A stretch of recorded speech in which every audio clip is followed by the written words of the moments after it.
क्या आपने कभी सोचा है कि इस जीवन के बाद आपका अगला जन्म किस रूप में होगा? क्या आप फिर से इंसान बनेंगे या फिर किसी पशु, पक्षी या किसी दुखद जीवन में? इसका उत्तर छुपा है आपके कर्मों में। आज की ये कहानी सिर्फ एक कथा नहीं बल्कि एक चेतावनी है, क्योंकि जैसा करोगे वैसा ही जन्म पाओगे। नमस्कार दोस्तों, आप देख रहे हैं कल्याणी स्टोरी इन हिंदी, जहां हर कहानी जुड़ी होती है आपके आध्यात्मिक जागरण से। आज की कथा सिर्फ सुनने के लिए नहीं है, ये आपको अपने जीवन की दिशा बदलने की प्रेरणा देगी। कर्म और पुनर्जन्म का ये रहस्य ना तो सिर्फ पुराणों में छिपा है और ना ही सिर्फ कथाओं में, बल्कि हर आत्मा के साथ बंधा हुआ एक अदृश्य सत्य है। बहुत समय पहले एक राजा था, राजा भागीरथ, जो तपस्वी और धार्मिक था। लेकिन एक युद्ध में उसने निर्दोष ब्राह्मणों की हत्या कर दी। राजा को तुरंत पछतावा हुआ और उसने कठिन तप किया। तपस्या में भगवान प्रकट हुए और कहा, तेरे इस जीवन में तुझे कोई दंड नहीं मिलेगा, पर अगले 100 जन्म तुझे विभिन्न योनियों में जन्म लेना होगा। जानवर, पक्षी, कीड़ा, जलचर और फिर अंत में मानव। भगीरथ ने विनती की, क्या कोई उपाय है कि मैं इन जन्मों से बच सकूं?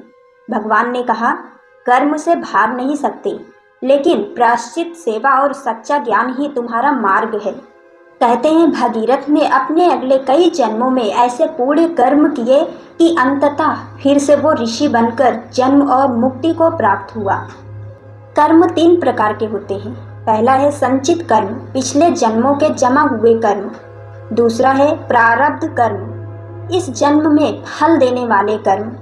तीसरा है क्रियमाण कर्म, जो हम अभी कर रहे हैं। हर कर्म का फल निश्चित है। यदि आपने किसी को दुख दिया है, आपको उसका परिणाम मिलेगा।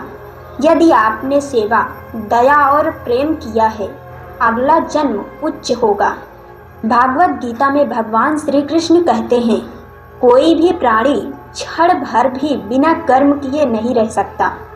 मृत्यु के बाद आत्मा यमलोक जाती है। वहाँ चित्रगुप्त आत्मा के कर्मों का लेखा जोखा दिखाते हैं।